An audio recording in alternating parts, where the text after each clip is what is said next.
After 40 years of marriage, I discovered my husband had been living a double life with another woman for 38 of those years, and they had 3 children together. I said nothing. I meticulously gathered evidence, consulted lawyers, and transferred assets while maintaining a perfect facade. Before we jump back in, tell us where you're tuning in from, and if this story touches you, make sure you're subscribed because tomorrow, I've saved something extra special for you. At our lavish 40th anniversary dinner, surrounded by everyone who mattered to us, I revealed his betrayal with surgical precision. They had spent decades perfecting their performance. I only needed 20 minutes to bring the entire production crashing down. My name is Catherine Wells. I'm a retired English professor, a mother of 2, grandmother of 5, and as of last month, I turned 65 years old. My husband Richard and I were celebrating our 40th wedding anniversary, a milestone that many of our friends never reached. 4 decades of shared memories, of building a life together, of what I once believed was an unbreakable bond of trust. Or so I thought. The day had begun like any other Thursday. I woke up early, my body still programmed to rise with the university schedule despite being retired for 3 years now. Richard was already gone, having left for his law firm before dawn. "Big case," he'd murmured when I stirred briefly as he dressed in the darkness. "Might be late tonight." I nodded sleepily, accustomed to his demanding schedule even after he'd become a senior partner. Some habits never change, even when they should. Later that morning, I was organizing our home office, preparing tax documents for our accountant. Richard had always insisted on keeping our finances separate. Simpler that way, he'd explained decades ago when I questioned the arrangement. Over the years, I'd grown to appreciate the independence it afforded me, never realizing it was designed for a very different purpose. As I searched through his filing cabinet for a property deed, I noticed a folder labeled Westlake Insurance, tucked behind other documents. Richard and I had our policies with Eastbrook Financial, not Westlake.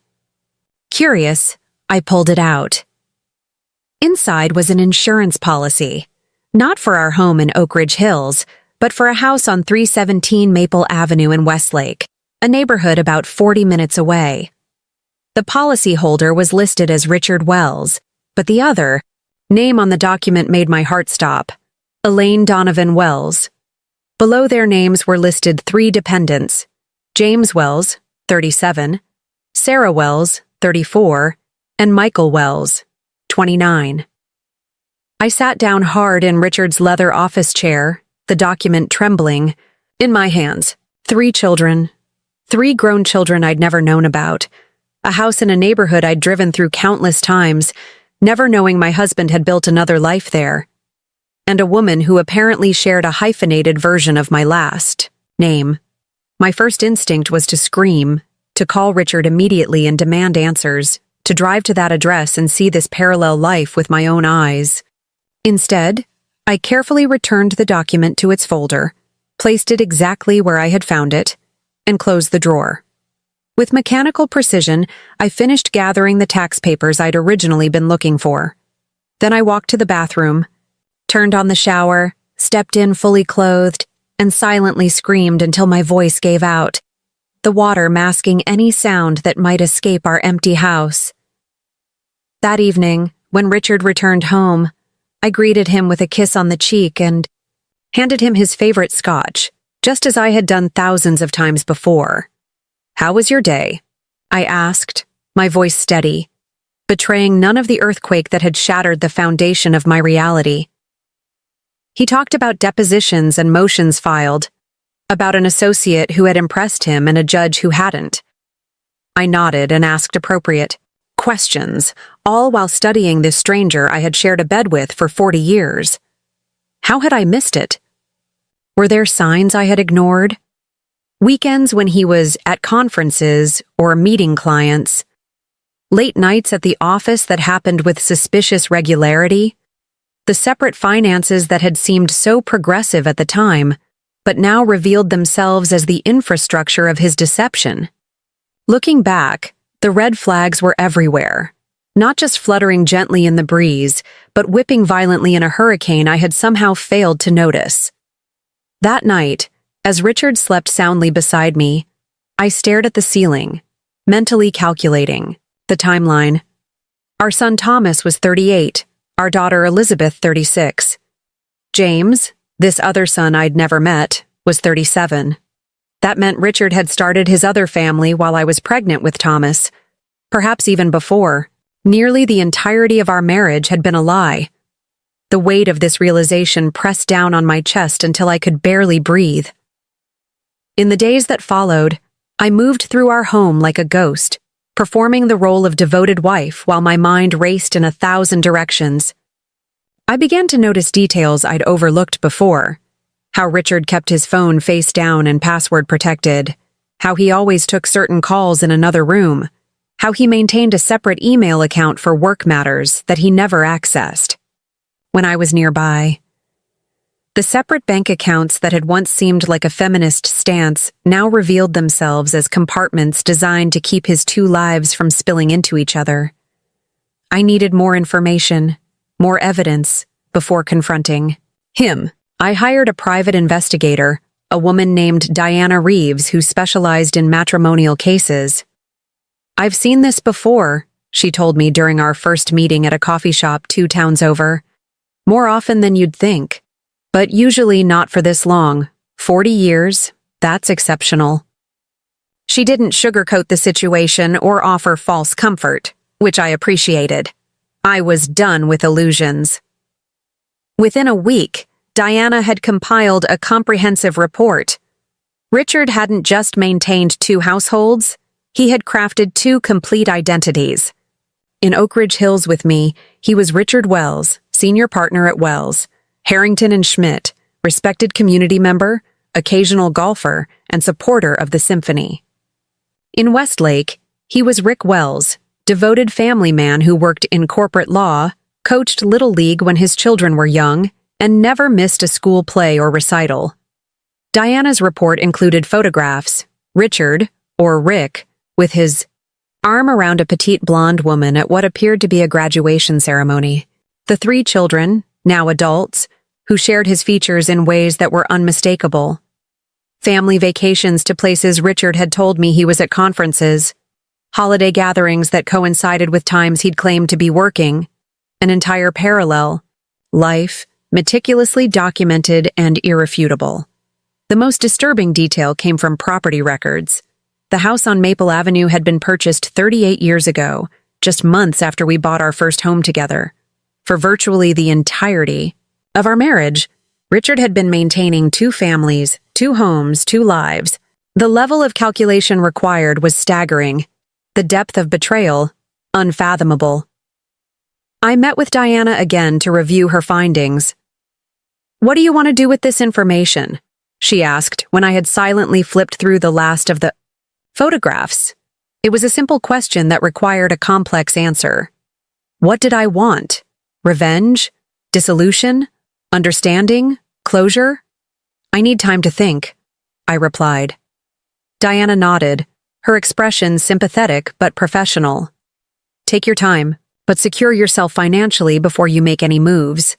Men like your husband, they've already thought 10 steps ahead." That advice led me to my next appointment with a divorce attorney named Meredith Chen. I arrived at her office with a copy of Diana's report and all of our financial records I could access.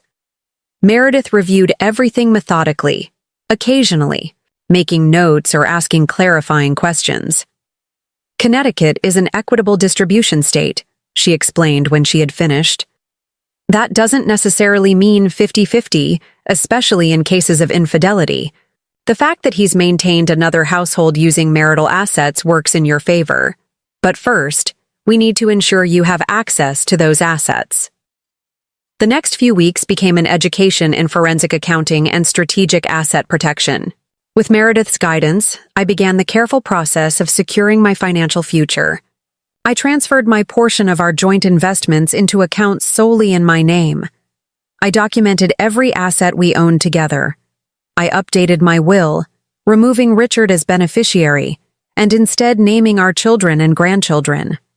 Preparing and narrating this story took us a lot of time, so if you are enjoying it, subscribe to our channel. It means a lot to us. Now back to the story. I froze the credit, cards Richard had access to, and opened new ones he couldn't monitor. All the while, I maintained the appearance of normalcy at home. I continued teaching my literature book club at the library. I arranged our usual dinner with friends on Saturday nights.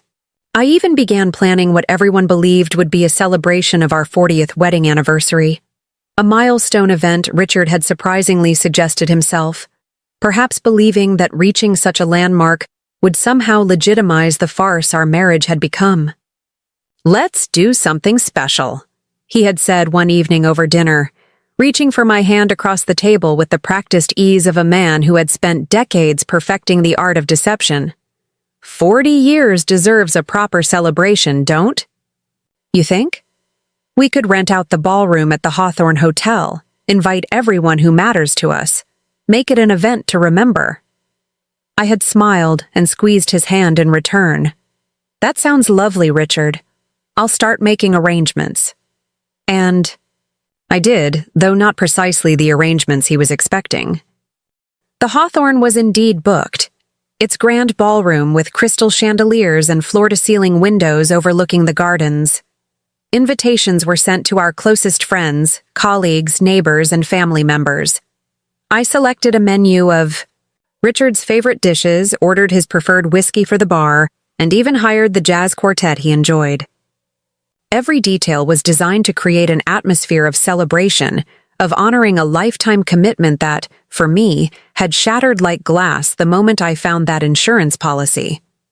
As the date approached, I maintained my composure with the discipline of an actress performing in a long-running play. I selected an elegant silver gown for the occasion, had my hair styled in an updo that Richard had once complimented, and even purchased new perfume for the event. To all outward appearances, I was simply a wife excited to celebrate a significant milestone with the man she had loved for 4 decades. But beneath that carefully constructed facade, I was executing the final stages of a plan months in the making. The week before the anniversary, I met with Thomas and Elizabeth separately, sharing with them abbreviated versions of what I had discovered. I couldn't bear for them to be blindsided at the event itself, to have their father's betrayal become a public spectacle without warning. They deserved to hear it from me first, in private, where they could process their initial reactions without an audience. Their responses were as different as they had always been.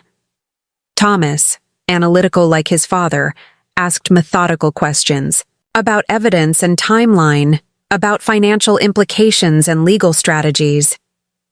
Elizabeth wept openly, then grew angry, then questioned if she had somehow contributed to her father's choices by being too demanding as a child, by needing braces and piano lessons and college tuition that might have strained our finances. I reassured her, of course, that nothing about this situation was her fault, or her brother's. The blame rested solely with Richard. "Will you be okay, Mom?" Thomas had asked, his voice thick with concern that he tried to mask with practicality.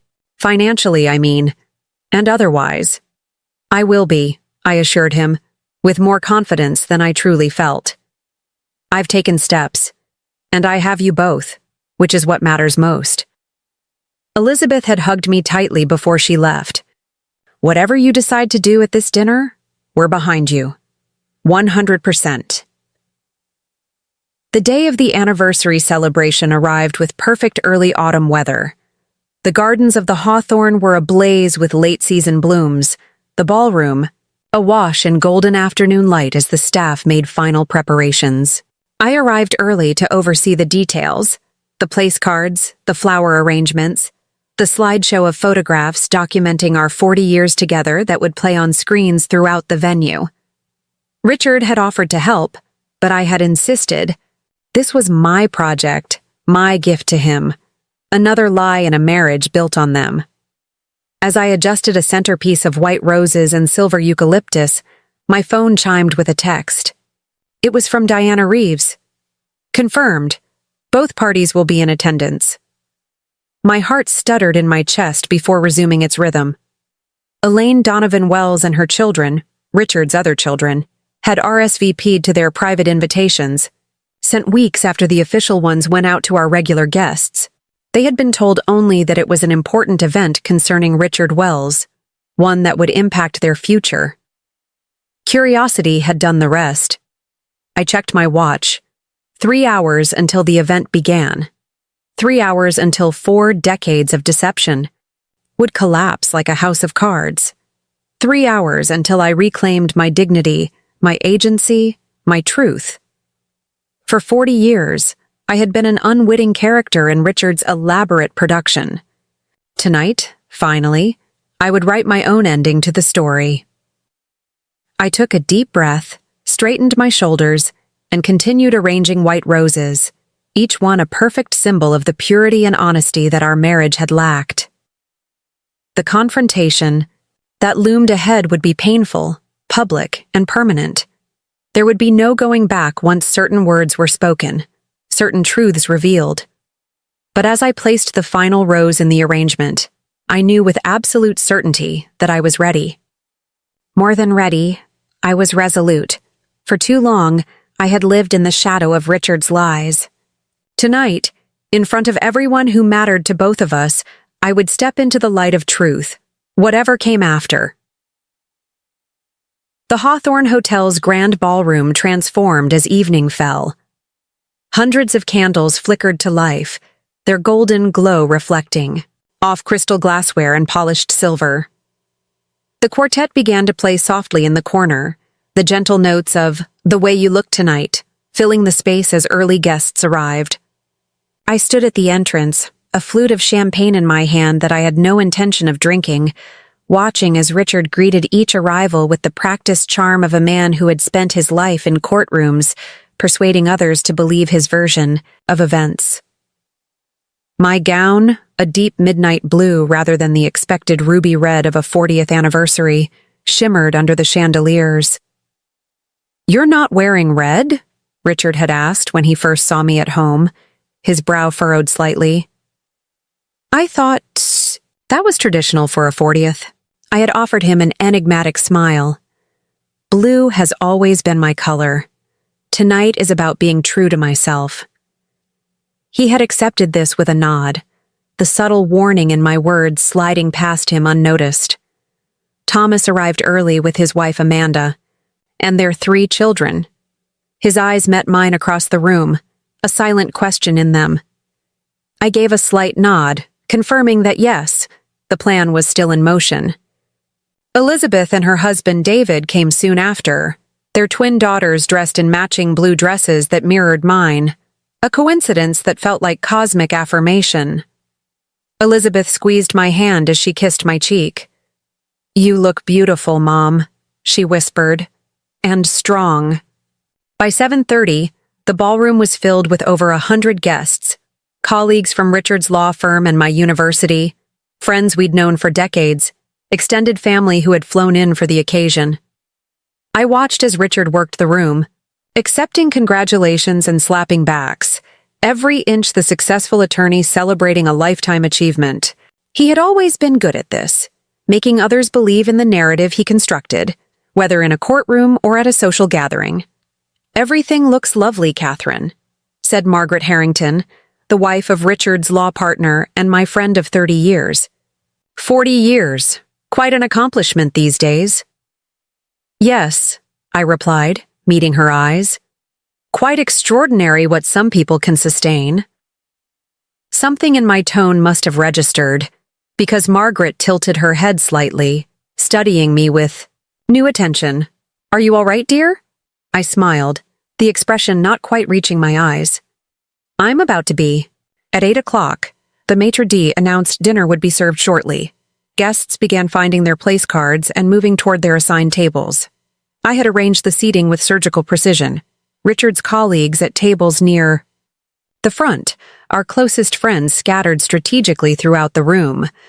Family members positioned where they could observe without being directly in the line of fire. Tables 11 and 12 in the far corner remained conspicuously empty. Their occupants had not yet arrived. Richard joined me at the head table, where Thomas, Elizabeth, and their families were already seated. He placed his hand on the small of my back, a gesture that once would have felt intimate but now made my skin crawl. "Quite a turnout," he said, satisfaction evident in his voice. "Half the state judiciary is here." "Yes," I said quietly. "It seems everyone who matters has come to witness this occasion." Richard raised his eyebrows slightly at my word choice but was distracted by the arrival of Judge Carson, an important connection for his firm. As he turned away to greet the judge, I checked my phone. A text from Diana Reeves appeared. "They're here. 5 minutes." I took a deep breath and signaled to the maitre d'. It was time to begin. The lights dimmed slightly as the maitre d' tapped a microphone at the front of the room. "Ladies and gentlemen, if I could have your attention, please.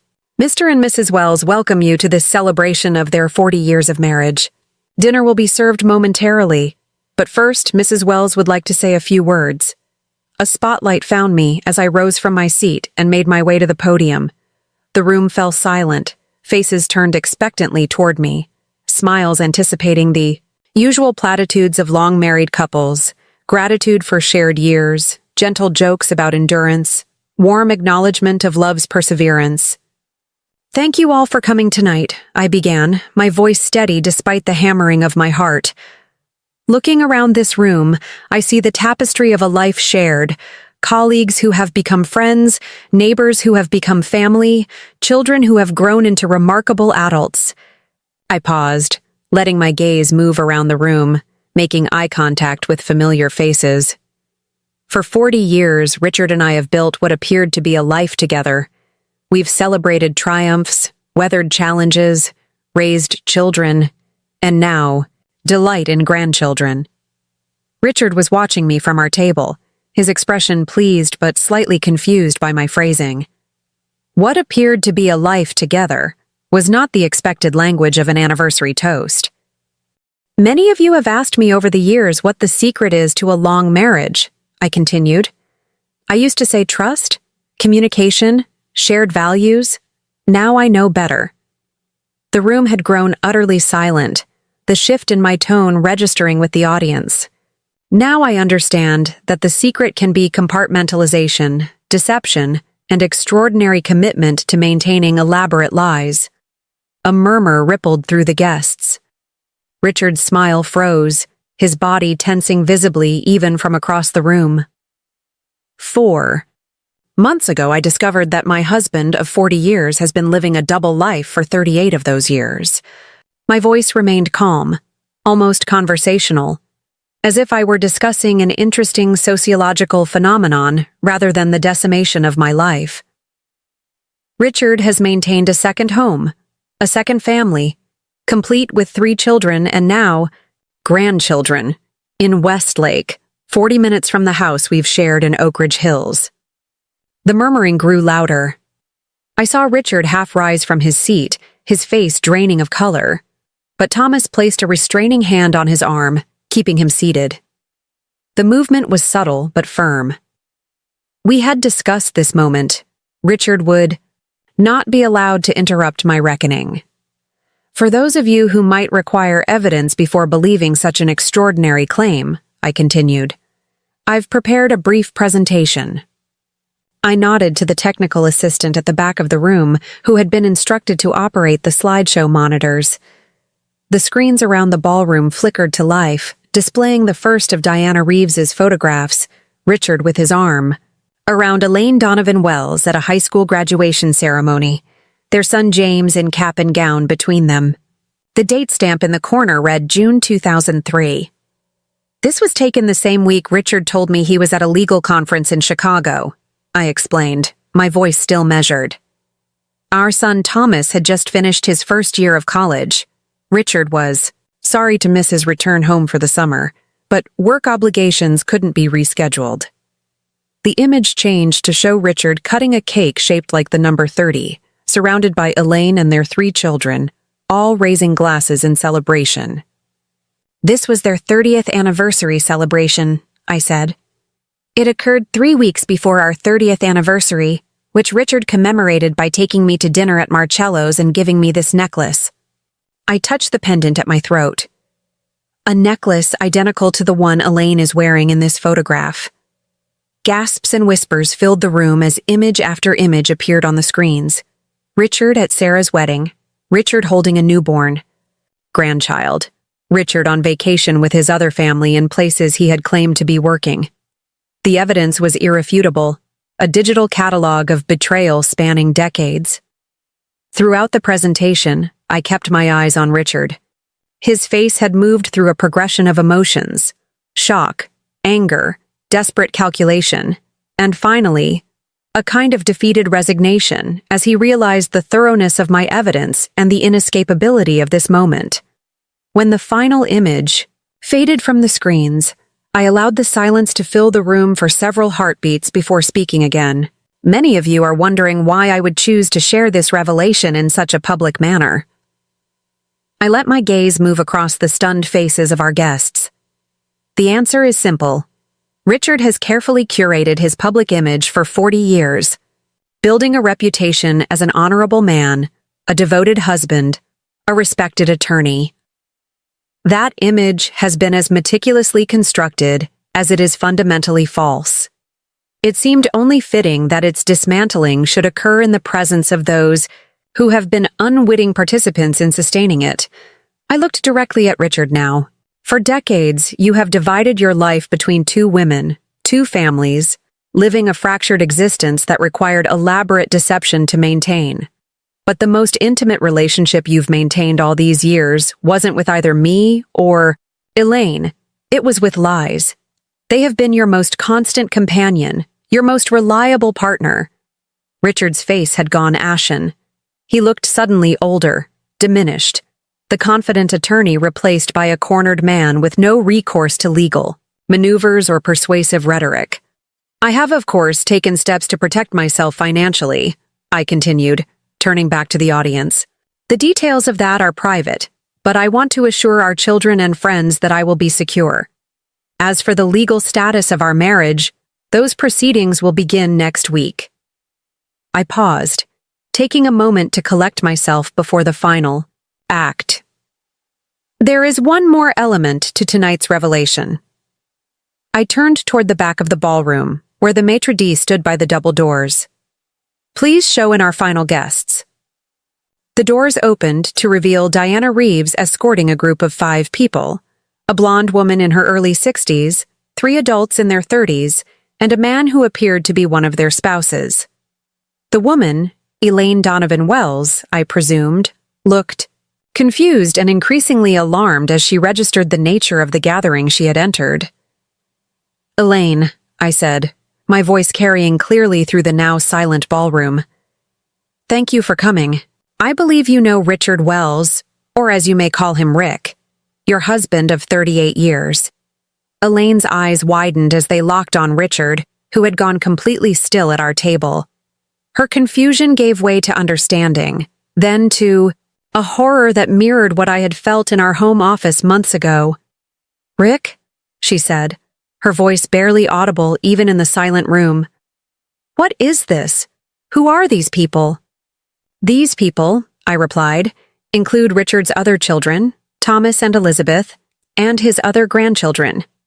I gestured toward our family table. Just as the people with you include his children James, Sarah, and Michael, whom I've never had the opportunity to meet. The 3 adults with Elaine looked shell-shocked, their eyes moving from Richard to me to the presentation screens, which now displayed their own photographs alongside our family photos, a grotesque parallel family album. I don't understand, said the man who must be James, Richard's other eldest son. His voice was eerily similar to Thomas's. Dad? What's going on? Richard finally found his voice, though it emerged as a hoarse whisper. This isn't... I can explain. Can you really? I interrupted, my composure finally cracking slightly. Can you explain maintaining 2 complete families for nearly 4 decades? Can you explain the thousands of lies you've told to cover hundreds of absences? Can you explain how you justified building your entire life on deception? I turned back to Elaine and her children, who remained frozen at the back of the ballroom. I didn't invite you here to hurt you, though I know this revelation is devastating. I invited you because you deserve the truth as much as I did. You deserve to know the man you've built your lives around. And you deserve to make informed choices about your future, just as I am making mine. The room had become unbearably tense, the weight of collective shock almost palpable. Richard looked trapped between the two halves of his fractured life, unable to move toward either one without confirming his betrayal of the other. "I have nothing more to say to you, Richard," I said, my voice growing quiet but still carrying through the silent room. 40 years ago, I made vows to a man I believed in. That man, I now understand, never existed. He was a character you performed, a role you played when it suited you. Well, your performance has come to an end. The curtain is falling. The audience has seen behind the scenes. I removed my wedding ring and placed it on the podium with a soft but distinct click that seemed to echo through the ballroom. The rest of us, your children from both families, the colleagues who trusted you, the friends who believed in you, we will need to determine individually what relationship, if any, we wish to maintain with you going forward. That is for each person to decide. But as for me, I have already decided. Our marriage ended the moment I found that insurance policy, though in truth, it was never what I believed it to be. I stepped away from the podium, my part in this drama complete. As I moved toward the exit, the room remained utterly silent, a tableau of shocked faces frozen in the moment of revelation. I didn't look back at Richard or at Elaine. I had said what needed to be said, revealed what needed to be revealed. The aftermath would unfold without me. Thomas and Elizabeth rose from their seats to follow me, their spouses and children gathering coats and purses. We had prepared for this moment, arranged for a suite upstairs where we could retreat from the public spectacle. As we walked toward the ballroom doors, the silence finally broke. A growing wave of whispers, exclamations, and movement as the guests processed what they had witnessed.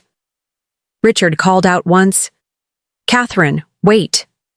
But I continued walking, my children forming a protective barrier around me.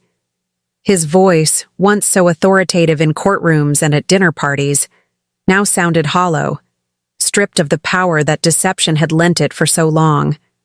As the ballroom doors closed behind us, I took my first deep breath in what felt like hours. Thomas squeezed my shoulder, while Elizabeth took my hand in hers. "You did it, Mom," she said softly. "It's over." But as we walked toward the elevator, I knew it wasn't over. Not really. The confrontation was complete, but the process of rebuilding my life had only just begun. Ahead lay practical matters of divorce, financial separation, and legal proceedings. But more importantly, there was the deeper work of reclaiming my sense of self, of understanding who Catherine Wells was when she was no longer defined by a marriage built on lies. For 40 years, I had lived a story written largely by Richard's deception. Now, finally, I would write my own. The morning after the anniversary dinner, I woke in the hotel suite to sunlight streaming through unfamiliar curtains.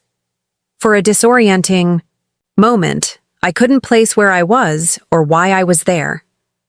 Then, the events of the previous night crashed back into my consciousness.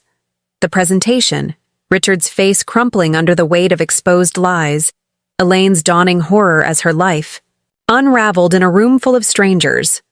I had expected to feel vindicated, perhaps even triumphant. Instead, I felt oddly hollow, as if I had shed an exoskeleton that had both protected and confined me. Thomas knocked softly on the door connecting our rooms. When I called for him to enter, he appeared with a room service tray, coffee, toast, fruit I wouldn't eat but appreciated for the gesture. "How are you feeling?"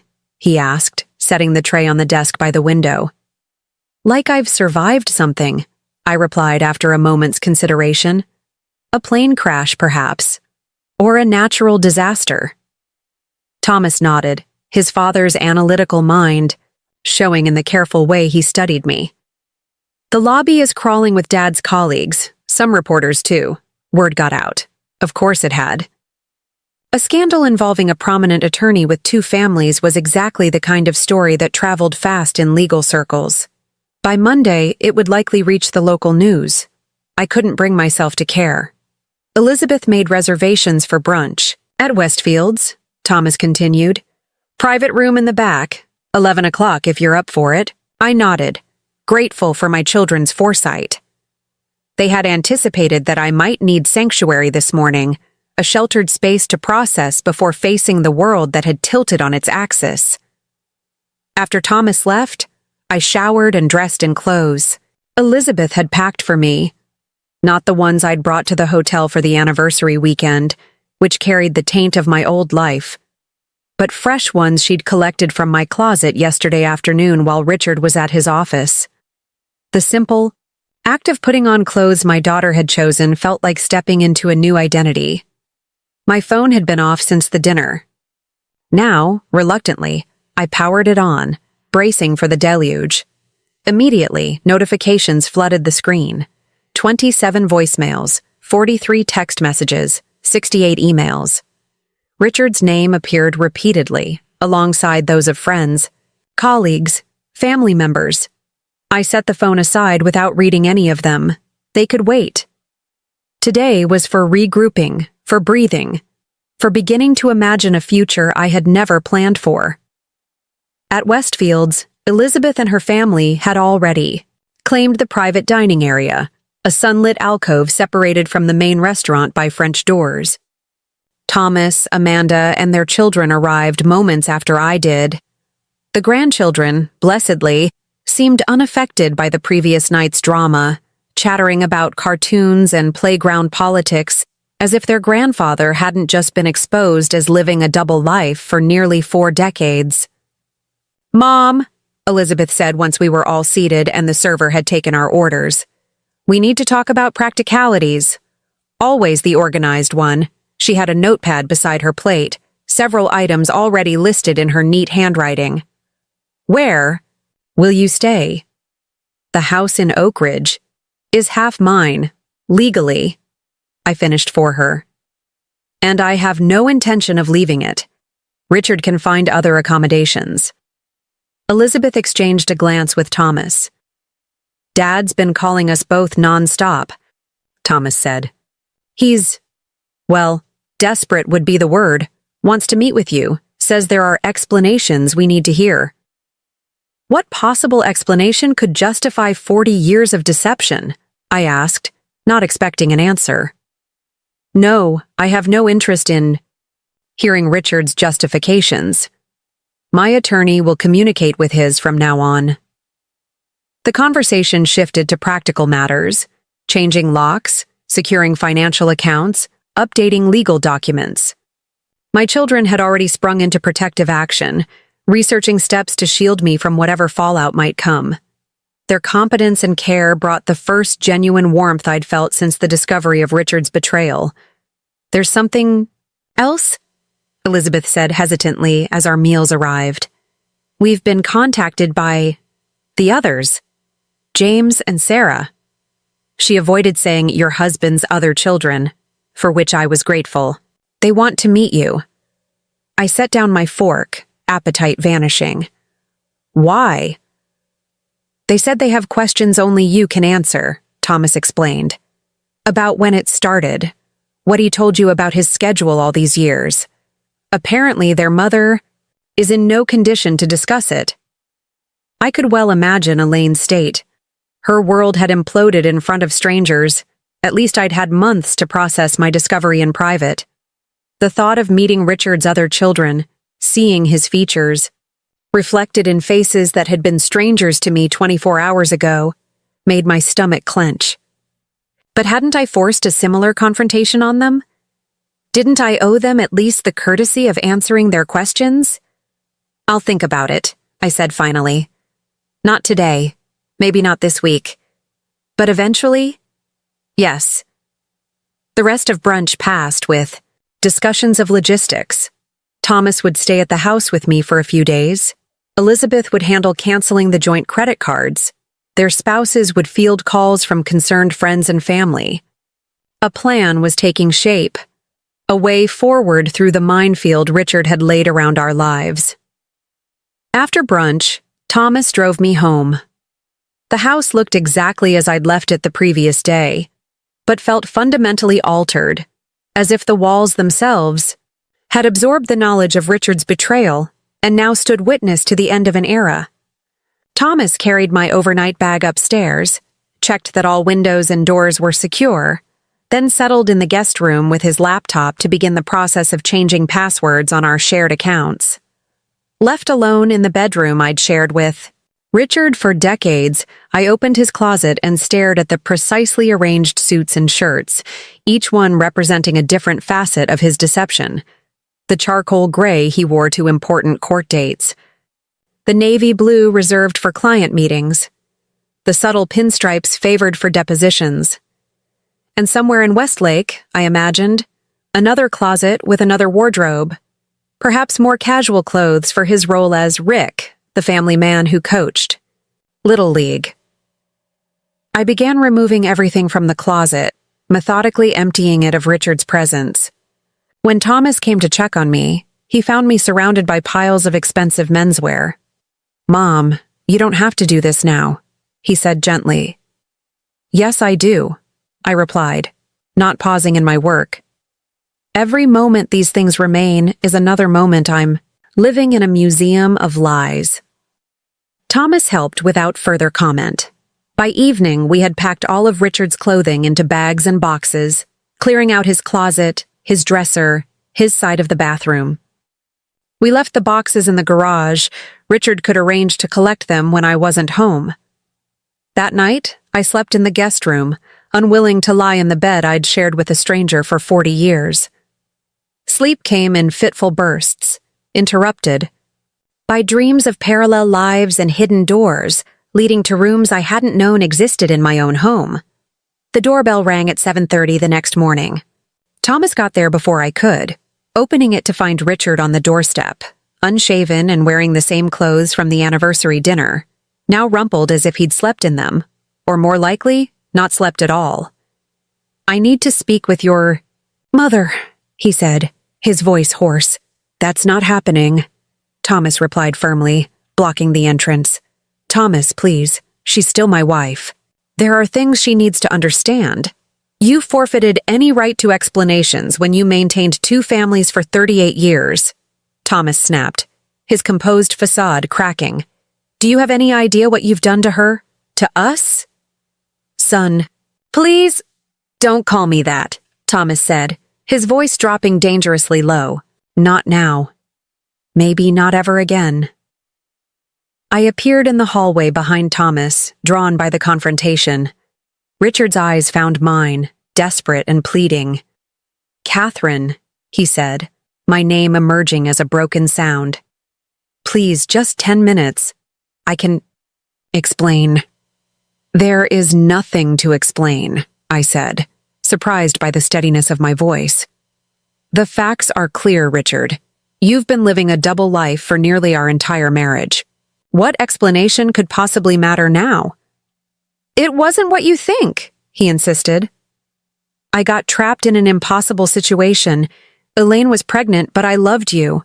I couldn't bear to lose either of you. I thought it would be temporary, just until what?"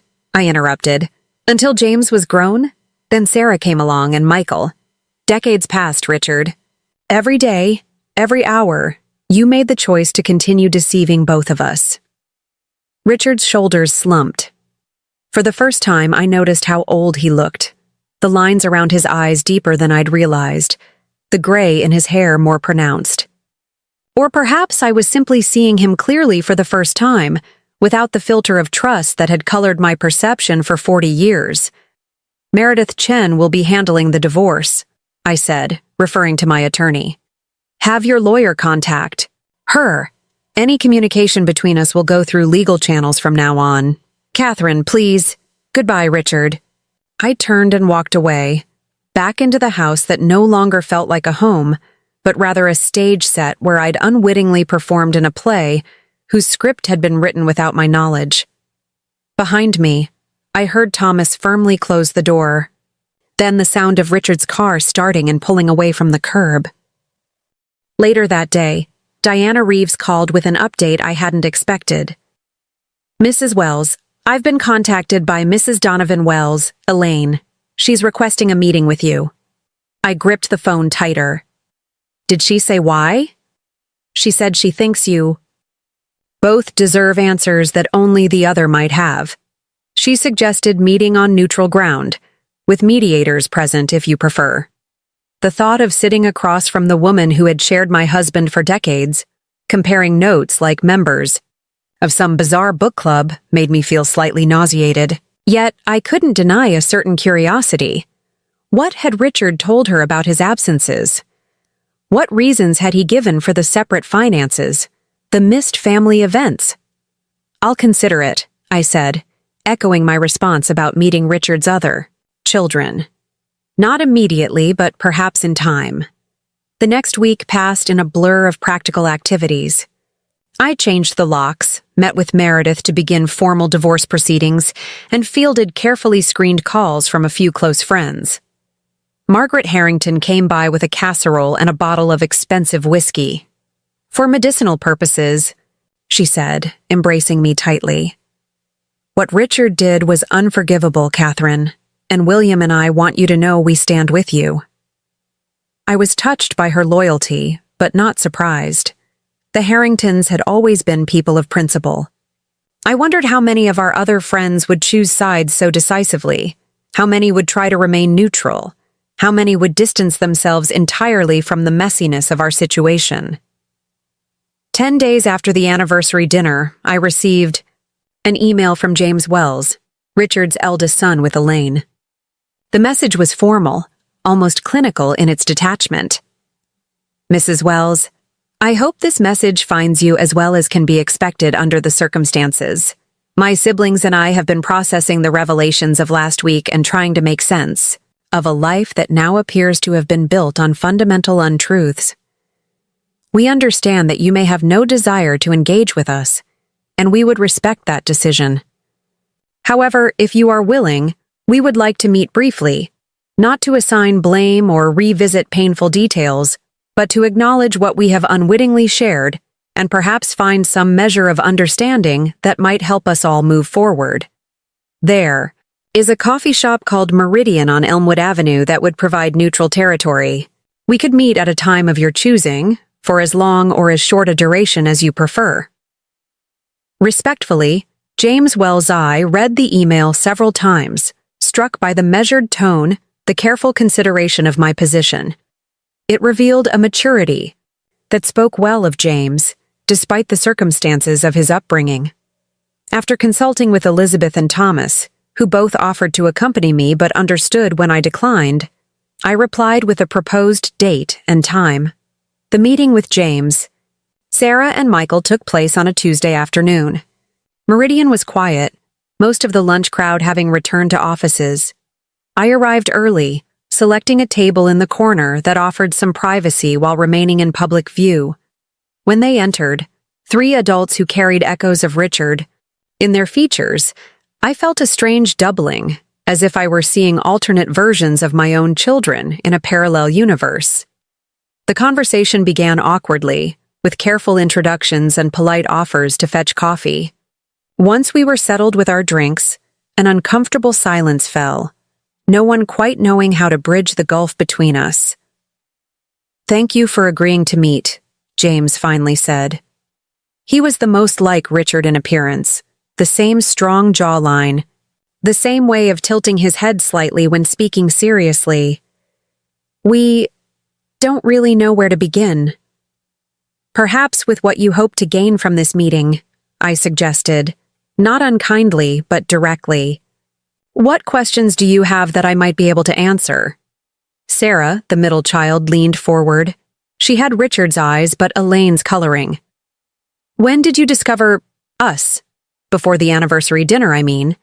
I explained the insurance, policy, the private investigator, the months of evidence gathering while maintaining the appearance of normalcy.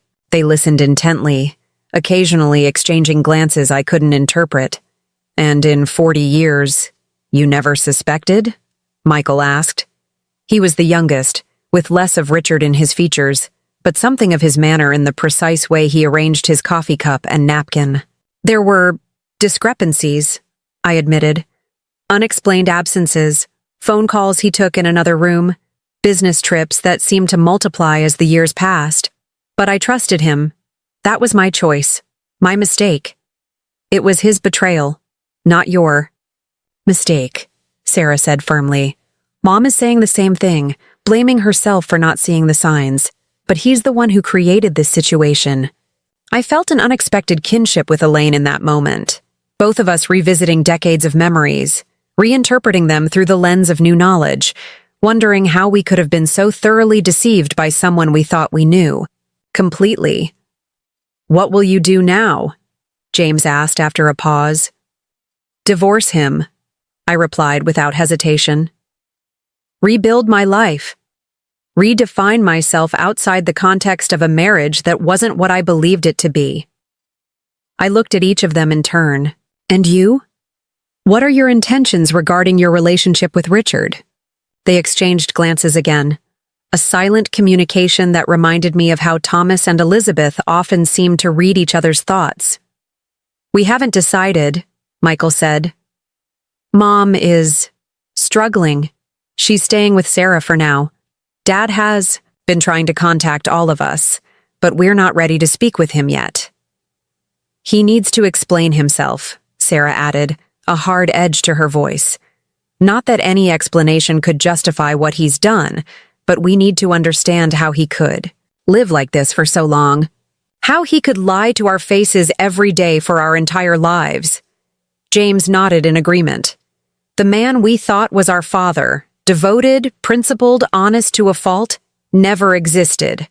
Or existed only in fragments, performances he put on when he was with us." He looked at me directly. "We've lost our father too, Mrs. Wells. Not in the same way you've lost your husband, but there's a similar grief." His insight struck me. I hadn't thought of my feelings as grief, but that's exactly what they were.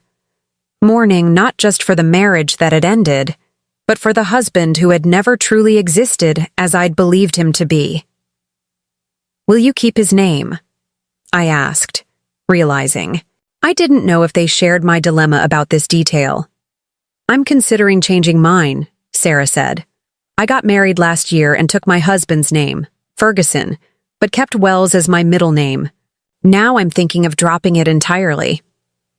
"I haven't decided," James said. "On one hand, it's the only name I've ever had. On the other, every time I sign it, I'll be reminded." Michael shrugged. "I'm leaning toward keeping it. Whatever he did, he's still half of who I am genetically. I can't erase that, and I'm not sure I want to try." As our conversation drew to a close, an unexpected sense of connection had formed between us. Not the bond of a traditional family, but something more nuanced, a recognition of shared experience and mutual respect born from common trauma. "We won't take more of your time," James said as they prepared to leave. "But if you're open to it, perhaps we could meet again sometime. Not immediately, but when the rawness has faded a bit." I found myself nodding. "I think I would like that. Not as Richard's wife meeting his other children, but as people finding our way forward from a situation none of us created, but all of us must navigate." As I watched them walk away, I felt something shift within me.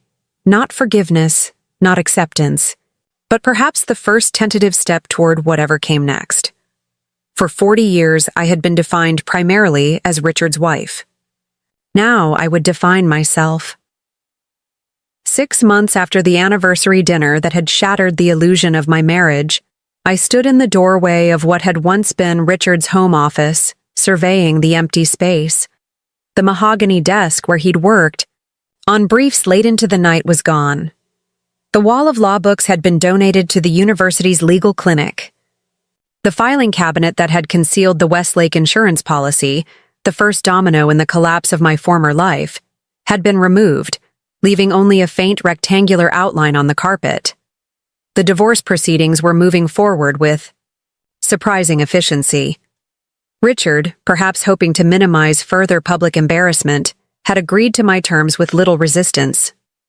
Meredith Chen, my attorney, had been both astonished and pleased by his cooperativeness. "Usually men like your husband fight tooth and nail," she'd commented during our last meeting, "especially over financial assets. But he's essentially agreeing to everything we've proposed." I had a theory about Richard's uncharacteristic acquiescence. "He's trying to buy my silence," I told Meredith. "He thinks if he gives me what I want financially, I won't share more details with his colleagues or the Bar Association." Meredith had raised an eyebrow. "And will you? Share more details, I mean." I'd considered the question carefully. The truth was I had enough evidence to potentially jeopardize Richard's law license. Maintaining two families through decades of deception demonstrated a pattern of dishonesty that might reasonably call into question his ethical fitness to practice law. But what would I gain from pursuing that avenue? More public attention, certainly. Perhaps some measure of additional revenge, but also more entanglement with a man I was trying to excise from my life. No, I'd decided finally. I've made my point. What happens to Richard now is no longer my concern. Now, standing in the empty office, I tried to envision what the space might become. A reading room, perhaps, or a studio for the watercolor painting I'd dabbled in before marriage and children had consumed my time. The possibilities stretched. Before me, limited only by my imagination, a fitting metaphor for this new chapter of my life. My phone chimed with a text from Elizabeth. "Lunch still on for 1? Bringing the girls if that's okay." I smiled as I typed back. "Of course, looking forward to it." My relationship with my children had deepened in unexpected ways since the revelation of Richard's double life. Initially focused on practical support, they had gradually become my confidants, allies in navigating emotional terrain none of us had expected to traverse. There had been anger, certainly, directed primarily at Richard, but occasionally spilling over onto me in moments of frustrated questioning. "How could you not have known? Why didn't you confront him immediately?" These outbursts were always followed by swift apologies, but I understood their source. My children were rewriting their own histories, questioning the authenticity of their childhood memories, wondering if the father they'd known had ever truly been present even when physically there. The doorbell rang, interrupting my thoughts. Elizabeth was early, one of her many admirable traits, but when I opened the door, I found not my daughter but Elaine Donovan Wells standing on my porch. She looked different from the shell-shocked woman I'd glimpsed at the anniversary dinner, more composed, though still carrying visible weight in her expression. Her hair was neatly styled, her clothing tasteful but understated.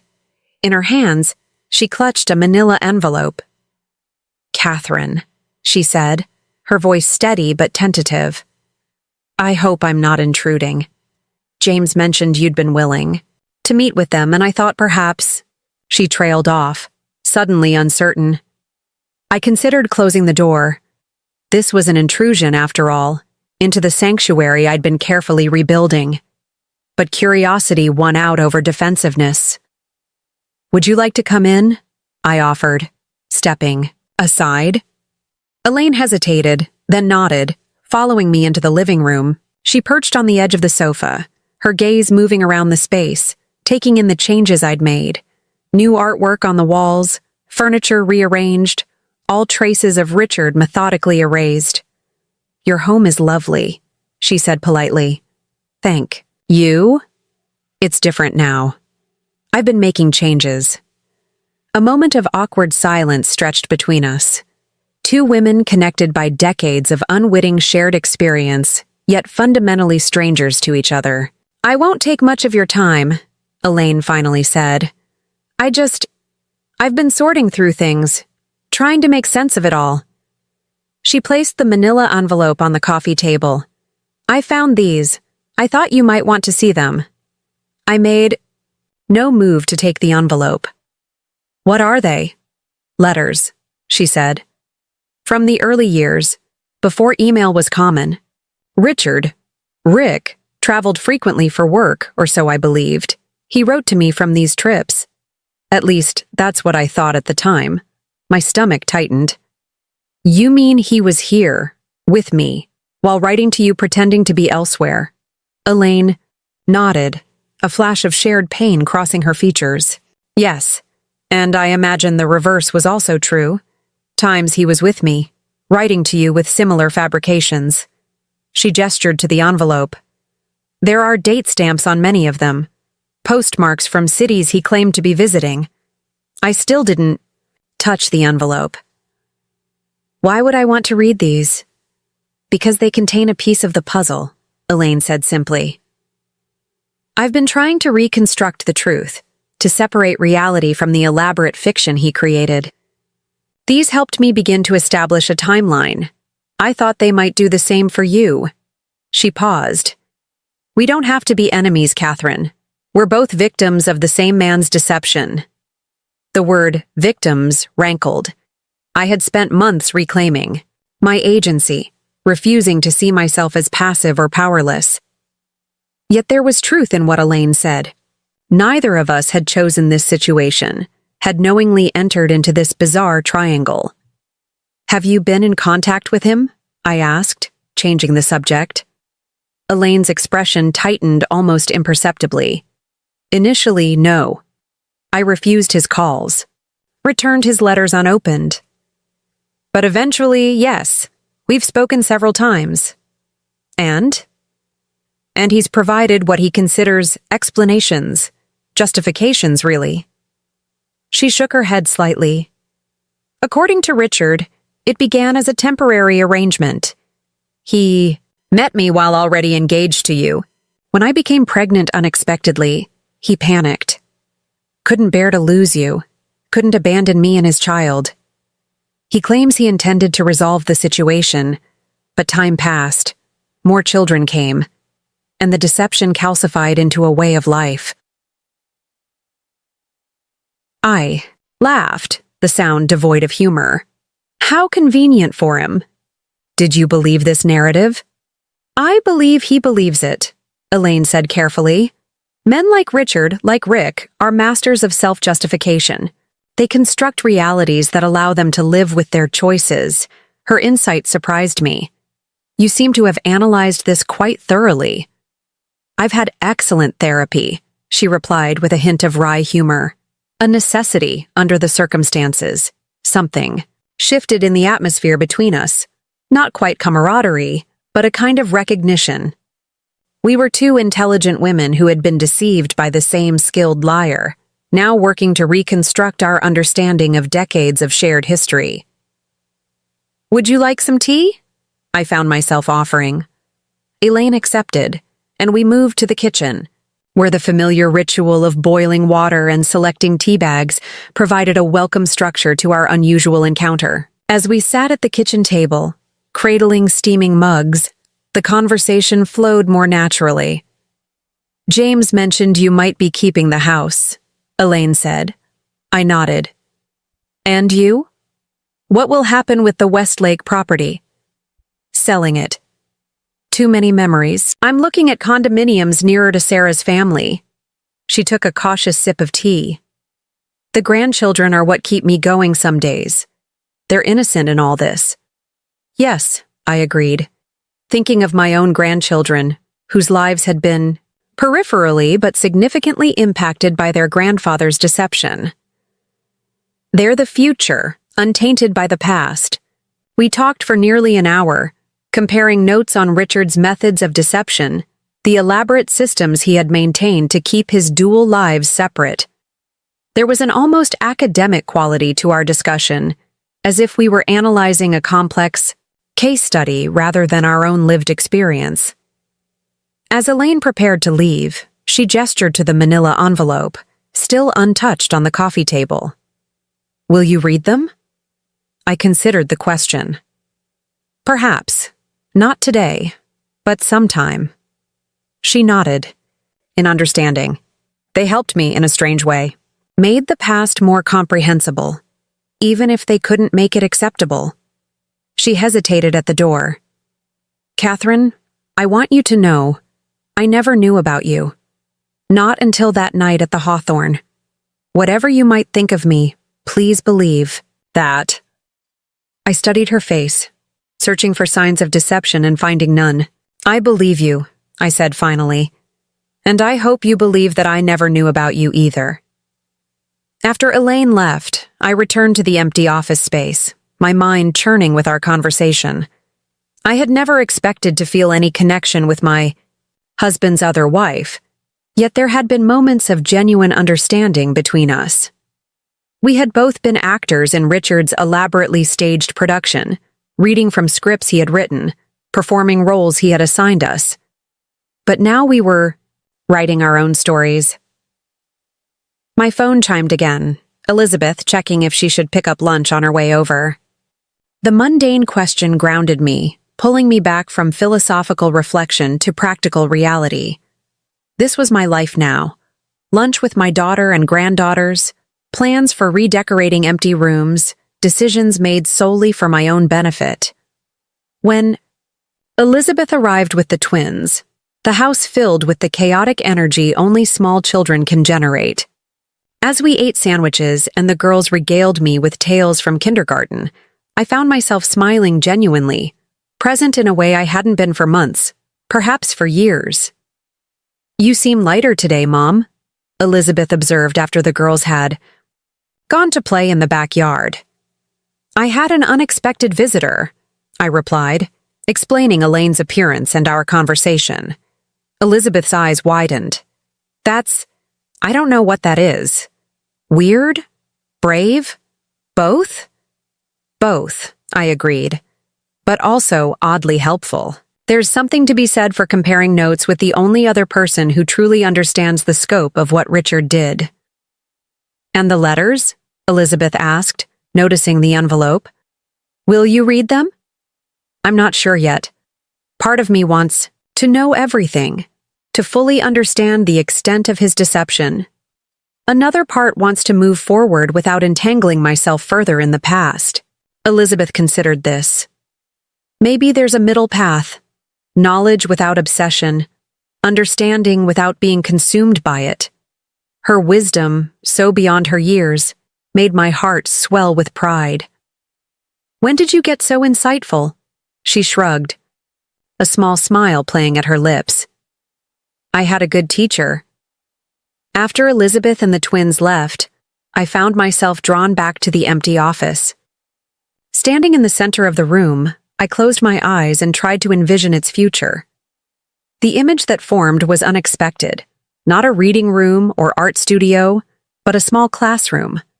A space where I could tutor disadvantaged students, sharing my love of literature and language with young minds eager to learn. Before retirement, teaching had been my passion, my purpose outside the boundaries of marriage and motherhood. It had been the one area of my life where Richard's influence hadn't reached, where I had maintained a separate identity grounded in my own expertise and abilities. The idea took hold, expanding in my imagination. I could volunteer at the community center, offer free English tutoring to immigrant families, perhaps even teach creative writing workshops for seniors looking to document their life stories. The possibilities multiplied, each one more energizing than the last. That evening, I finally opened Elaine's envelope, spreading the letters across my dining room table in chronological order. I read them not with jealousy or anger, but with the detached interest of a literary scholar analyzing an unreliable narrator. Richard's written voice was recognizable, yet somehow different in these pages, more effusive, less measured than in the letters and cards he had written to me over the years. It was as if he had created distinct personalities to match his distinct lives. As I read, I began to fill in a timeline on a legal pad, dates, locations, events mentioned. Patterns emerged, business trips that coincided with our children's birthdays, or school performances, family emergencies that pulled him away from important moments in our shared life. The magnitude of his deception was both breathtaking and, strangely, clarifying. No one could maintain such elaborate fabrications without being fundamentally, intrinsically dishonest. The revelation wasn't about me or Elaine. It was about Richard's character, his core identity. When I finished the last letter, I gathered them carefully, returned them to their envelope, and placed it in a box destined for storage. Not thrown away, but not occupying space in my daily life either. Knowledge without obsession, as Elizabeth had suggested. 1 year to the day after the anniversary dinner that had exposed Richard's double life, I hosted a different kind of gathering in my home, now truly mine in every sense, legally and emotionally. The guests included Thomas and his family, Elizabeth and hers, several colleagues from the university, and friends who had stood by me throughout the upheaval of the past year. The occasion was the official launch of Second Chapters, the literacy program I had founded at the community center, offering tutoring and mentorship to adults seeking to improve their reading and writing skills. Many of the program's volunteer tutors were seated around my dining table, raising glasses to celebrate our first successful semester. To new beginnings, Margaret Harrington toasted, her eyes meeting mine with warmth and approval. And to endings, I added, that make those beginnings possible. Later, as the evening wound down and guests began to depart, Thomas lingered in the kitchen, helping me load the dishwasher. You know, Mom, he said thoughtfully. A year ago, I was worried about you, afraid you might never recover from what Dad did. I smiled, handing him a plate to rinse. I was worried too for a while. But now I understand something I didn't then. What's that? That his betrayal didn't define me. It revealed me. I set down the glass I was holding, turning to face my son fully. It showed me my strength, my resilience, my capacity for reinvention. In trying to diminish me, Richard ultimately helped me discover who I truly am, beyond the role of wife. Thomas nodded, a mixture of pride and something like reverence in his expression. And who is that exactly? I considered the question, not just as my son had posed it, but as I had been asking it of myself throughout this year of transformation. The answer came with perfect clarity. I am Catherine Wells, I said, the name feeling complete without Richard's surname attached to it. I am a teacher, a mother, a grandmother, a friend. I am a woman who refused to be defined by betrayal, who chose to build something meaningful from the wreckage of deception. I am, finally and completely, myself. And in that moment, standing in the kitchen of a house that had once been a stage for someone else's elaborate deception, but was now simply, authentically my home, I felt something I had not expected to feel again. Peace. Not the false peace of ignorance, but the hard-won peace of truth, of self-knowledge, of a life reclaimed and redirected toward purpose.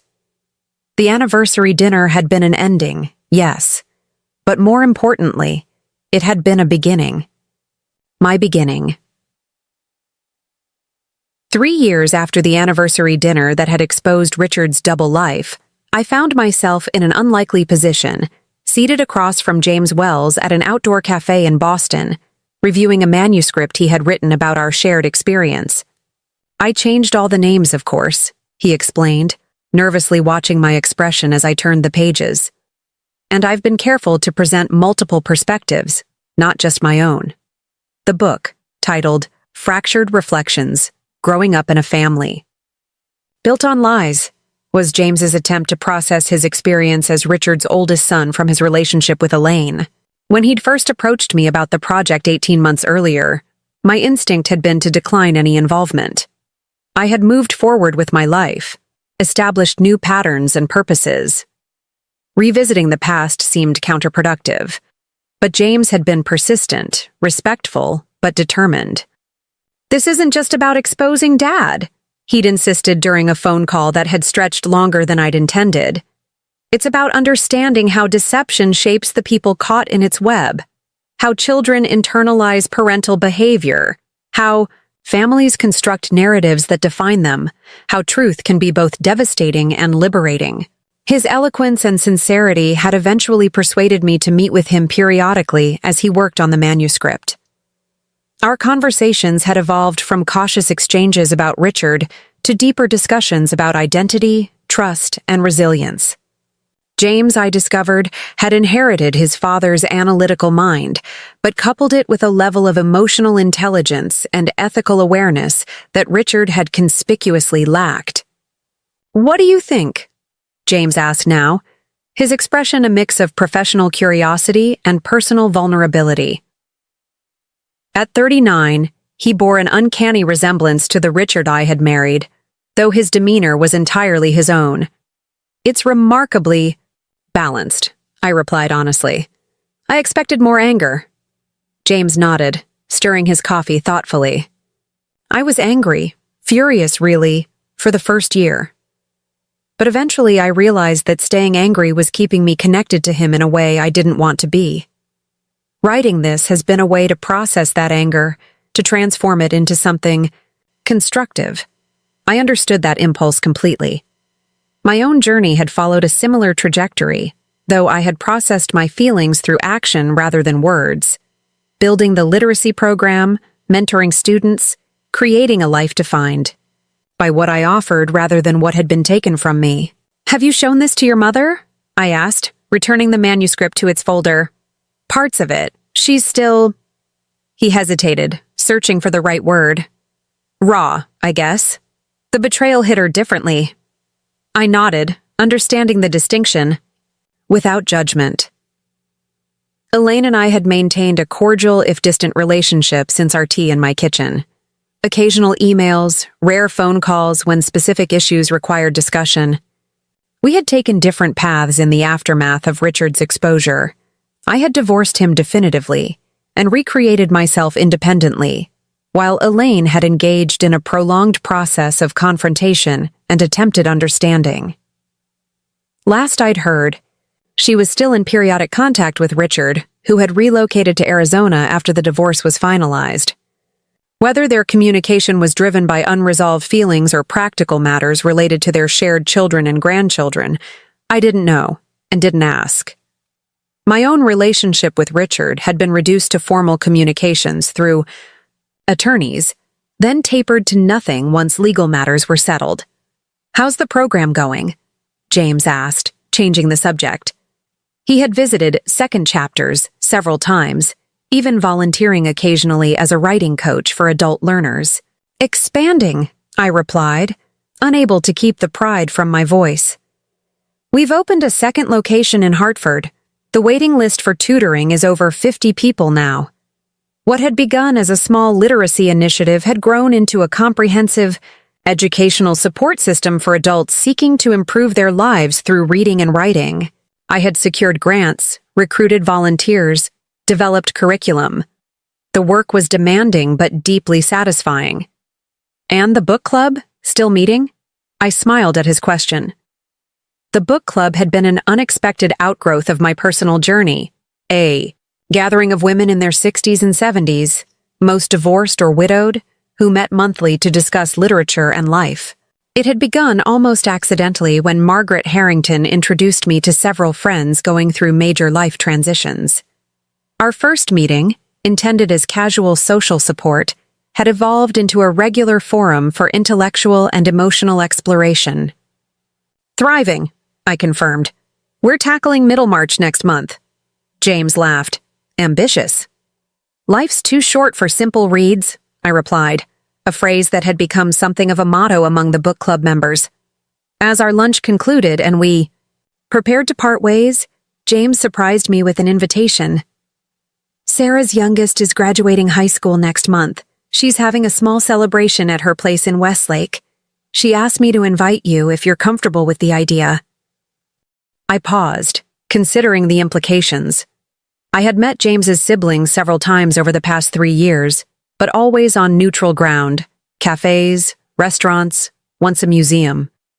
Entering their family space, the community where Richard had built his parallel life, was a different proposition entirely. "Would your mother be there?" I asked. "Yes," James admitted.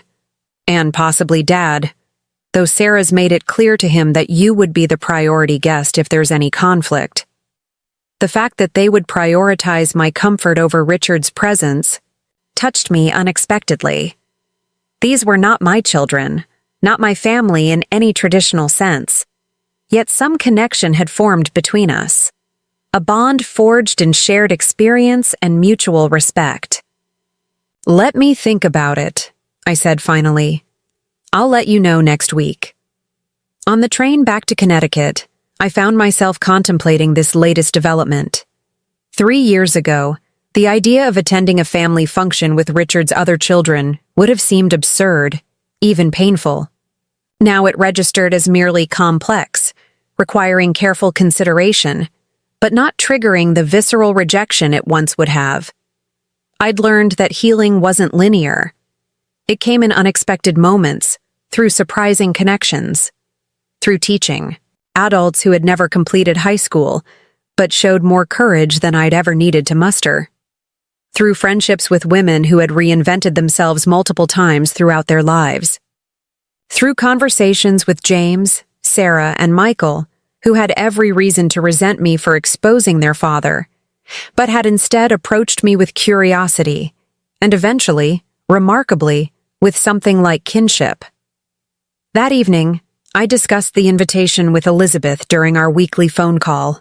My daughter had become my closest confidant, our relationship deepening beyond the traditional mother-daughter dynamic into a friendship between equals. "It's entirely your choice, Mom," she said after listening to my conflicted thoughts. "No, one would blame you for declining." "I know," I sighed. "But part of me feels like refusing would be letting Richard determine my boundaries, even now." Elizabeth was quiet for a moment. "You know what I admire most about how you've handled all this? You've never let bitterness become your compass. You've made choices based on what feels right and true to you, not what would hurt Dad the most." Her insight struck a chord. Throughout this journey, I had tried to remain guided by my own internal sense of rightness rather than reactivity. Sometimes, that meant maintaining distance. Other times, it meant opening to unexpected connections. "I think I'll go," I decided, the words feeling right as I spoke them, with clear boundaries, but open to whatever emerges. The following month brought another unexpected development. A producer from a documentary series focusing on family secrets contacted me, having heard about our story through James's literary agent. The producer was interested in featuring our situation in an episode examining long-term deception within marriages. My initial reaction was skepticism. I had worked hard to build a life focused on contribution rather than on my identity as a wronged wife. Participating in a documentary seemed like stepping backwards, reopening wounds that had largely healed. But James saw it differently when we discussed it over coffee. "It's not about rehashing the past," he argued. "It's about sharing what we've learned, maybe helping others who are going through similar situations know they're not alone." I remained uncertain until a letter arrived from a woman in Portland who had read an article about second chapters that mentioned my background. "Your story gave me courage," she wrote. After finding out about my husband's decade-long affair, I was drowning in shame and indecision. Hearing how you rebuilt your life reminded me that his choices don't define me. That letter shifted my perspective. Perhaps sharing our experience more broadly could serve some purpose beyond my own concerns, not as exposé or revenge, but as testament to resilience and renewal. When I called the producer back, I established clear conditions. The documentary would focus on healing and rebuilding rather than sensationalizing betrayal. Richard would be a peripheral figure rather than the center, and I would have input on the final edit of my segments. 6 months later, as filming concluded, I found myself sitting in Sarah Wells Ferguson's backyard, surrounded by an improbable gathering, Thomas and Elizabeth with their families, James, Sarah, and Michael, even Elaine, who had approached this project with initial reluctance but eventual thoughtful participation. The documentary crew captured our conversation as we reflected on the journey from deception to discovery to rebuilding. The strangest outcome Thomas observed during a break in filming, is that Dad's betrayal ultimately created connections none of us could have anticipated. Looking around at this blended group, not quite a family in the traditional sense, but a community of sorts, bound by shared experience and mutual respect, I had to agree. Life rarely follows the paths we expect, I replied. The question is whether we have the courage to walk the unexpected ones with grace. And that, perhaps, was the most important lesson of my journey. Not simply that betrayal could be survived, but that what came after could be rich with meaning and connection, if we remained open to possibilities beyond the confines of conventional narratives. At 68, I was not the woman I had expected to be. I was something more complex, more resilient, and ultimately more authentic, shaped not just by Richard's deception, but by my own choices in its aftermath. Up next, you've got 2 more standout stories right on your screen. If this one hits the mark, you won't want to pass these up. Just click and check them out. And don't forget to subscribe and turn on the notification bell so you don't miss any upload from us.